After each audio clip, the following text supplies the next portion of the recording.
Hey, everybody. So it's a beef TS. That means before I like that. Beef the TS. sermon. So, Making me hungry. Beef TS. I know I haven't had lunch either yet. Don't rub it in, Steve. So listen. So on Sunday, you were getting into John 10.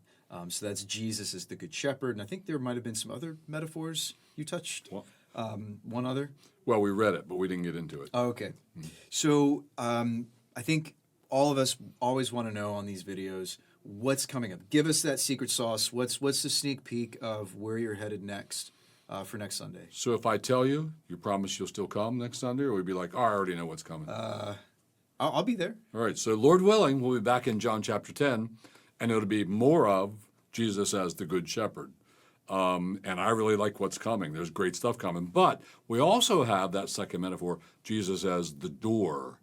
And that one's really important because Jesus is as the door. This is about the exclusive truth claims of Jesus Christ. He is the door. He's the way, the truth, and life.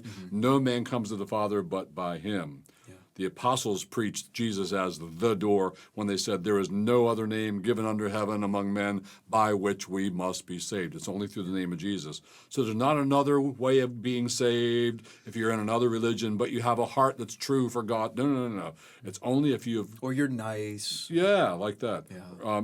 Or you're sincere as a Buddhist or whatever, then God will accept that. No. You've got to come to the Father through Jesus Christ the Son, consciously in your heart. Yeah. I love Jesus Christ. So he presents himself as the door to the sheep. You don't get in the sheepfold. You don't get into where Jesus keeps his sheep unless you go through him, the door.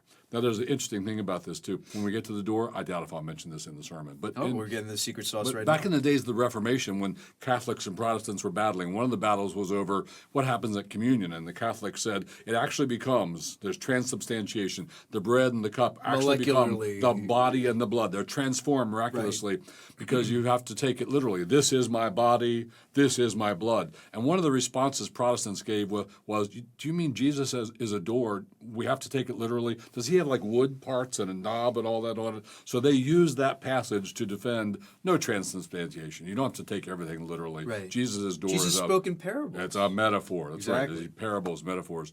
So we're headed for more of Jesus as the Good Shepherd. It's so refreshing. And more than Jesus as the door, the only way to the Father. That's coming up next week. Yeah. Man, the exclusivity of our faith really rubs our culture raw, but I think it's important we tell them the truth. Yeah. All right, Steve, this has been great. Thanks, Sean. See you in the next one. See You're you. welcome.